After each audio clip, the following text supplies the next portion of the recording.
ലഹരി മാഫിയ സംഘങ്ങളുമായി വഴിവിട്ട ബന്ധമുണ്ടെന്ന് ആരോപിച്ച മുഖ്യമന്ത്രി വി.ഡി. സതീശൻ രാജിവെക്കണമെന്നാവശ്യപ്പെട്ട് മുഖ്യമന്ത്രിയുടെ പറവൂരിലെ ഓഫീസിലേക്ക് യുവമോർച്ച നോർത്ത് ജില്ലാ കമ്മിറ്റിയുടെ നേതൃത്വത്തിൽ മാർച്ചും ധർണയും വഴിതടഞ്ഞ പ്രതിഷേധവും നടത്തി.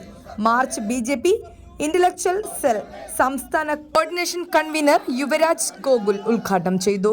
യുവമോർച്ച ജില്ലാ പ്രസിഡന്റ് വൈശാഖ് രവീന്ദ്രൻ, ബി.ജെ.പി. ജില്ലാ ജനറൽ സെക്രട്ടറിമാരായ എം. ഉല്ലാസ് കുമാർ, ഷാജി മൂത്തേടൻ, ബി.ജെ.പി. ജില്ലാ വൈസ് പ്രസിഡന്റ് പ്രമോദ് തൃക്കാക്കര, യുവമോർച്ച പറവൂർ മണ്ഡലം പ്രസിഡന്റ് വിഷ്ണു വിദ്യാധരൻ, ബി.ജെ.പി. ജില്ലാ സെക്രട്ടറി അനില അമൽ, ബി.ജെ.പി. സംസ്ഥാന കമ്മിറ്റി അംഗം സോമൻ ആലപ്പാട്ട്, ബി.ജെ.പി. നേതാക്കളായ Ranjith Mohan, G Girish, John Paul തുടങ്ങിയവർ പ്രകടനത്തിന് നേതൃത്വം നൽകി.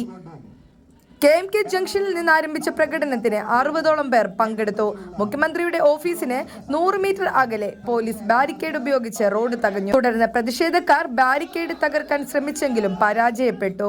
റോഡിൽ കുത്തിയിരുന്ന മുദ്രാവാക്യം വിളിച്ച് മുഖ്യമന്ത്രിയെ അസഭ്യം പറഞ്ഞ് പ്രതിഷേധിച്ചു. Paravur station officer Prashanth P. നായരുടെ നേതൃത്വത്തിലുള്ള പോലീസ് സംഘം 10 പേരെ ബലം പ്രയോഗിച്ച് അറസ്റ്റ് ചെയ്തു നീക്കി. കണ്ടാലറിയാവുന്ന 30 പേർക്കെതിരെ കേസെടുത്തു.